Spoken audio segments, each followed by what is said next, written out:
इस वीडियो में आप सुनेंगे मशहूर कवि खलील जिब्रान की कविता। इस कविता का हिंदी में अनुवाद किया है विजय लक्ष्मी शर्मा। कविता का शीर्षक है प्रेम। प्रेम किसी पर नियंत्रण नहीं रखता, न ही प्रेम पर किसी का नियंत्रण होता है। तब अलमित्रा ने कहा, हमें प्रेम के विषय में बताओ। तब उसने अपना सिर ऊपर उठाया और उन लोगों की ओर देखा। उन सभी पर शांति बरस पड़ी। फिर उसने गंभीर स्वर में कहा, प्रेम का संकेत मिलते ही अनुगामी बन जाओ उसका। हालांकि उसके रास्ते कठिन और दुर्गम हैं, और जब उसकी बाहें घेरे तुम्हें, समर्पण कर दो।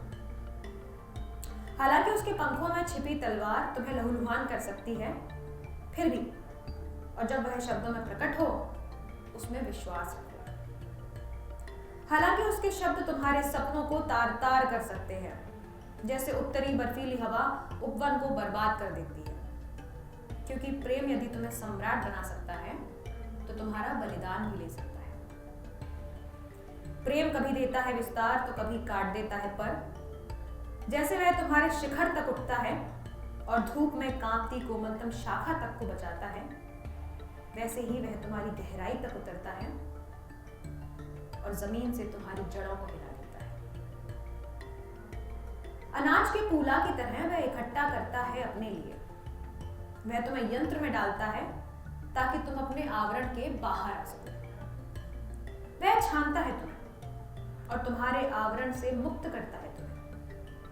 वह पीसता है तुम्हें उज्जवल बनाने को। वह गूंथता है तुम्हें नरम बनाने तक, और तब तुम्हें अपनी पवित्र अग्नि को सौंपता है, जहां से तुम ईश्वर के पावन भोज की पवित्र रोटी बन सकते हो। प्रेम यह सब तुम्हारे साथ करेगा ताकि तुम हृदय के रहस्यों को समझ सको, और इस ज्ञान से ही तुम अस्तित्व के हृदय का अंश बन जाओगे। लेकिन यदि तुम भयभीत हो और तुम प्रेम में सिर्फ शांति और आनंद चाहते हो, तो तुम्हारे लिए यही अच्छा होगा कि अपनी निजता को ढक लो और प्रेम के उस यातना स्थल से बाहर चले जाओ रतहूल उस दुनिया में जहां तुम्हारी हंसी में तुम्हारी संपूर्ण खुशी प्रकट नहीं होती, न ही तुम्हारे रुदन में तुम्हारे संपूर्ण आंसू ही बहते हैं। प्रेम न तो स्वयं के अतिरिक्त कुछ देता है, न ही प्रेम स्वयं के अलावा कुछ लेता है। प्रेम किसी पर नियंत्रण नहीं रखता, न ही प्रेम पर किसी का नियंत्रण होता है।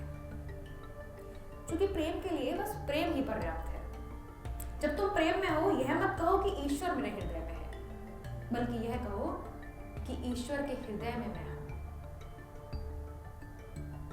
यह मत सोचो कि तुम प्रेम को उसकी राह बता सकते हो, बल्कि यदि प्रेम तुम्हें योग्य समझेगा, तो वह स्वयं तुम्हें तुम्हारा रास्ता बताएगा। स्वयं की परिपूर्णता के अतिरिक्त प्रेम की कोई और अभिलाषा नहीं। लेकिन यदि तुम प्रेम करते हो, फिर भी इच्छाएं हो ही, तो उनका रूपांतरण ऐसे करो कि ये पिघल कर उस झरने की तरह बहे जो मधुर स्वर में गा रही हो रात्रि के लिए। करुणा के अतिरेक की पीड़ा समझने को, प्रेम के बोध से स्वयं को घायल होने दो।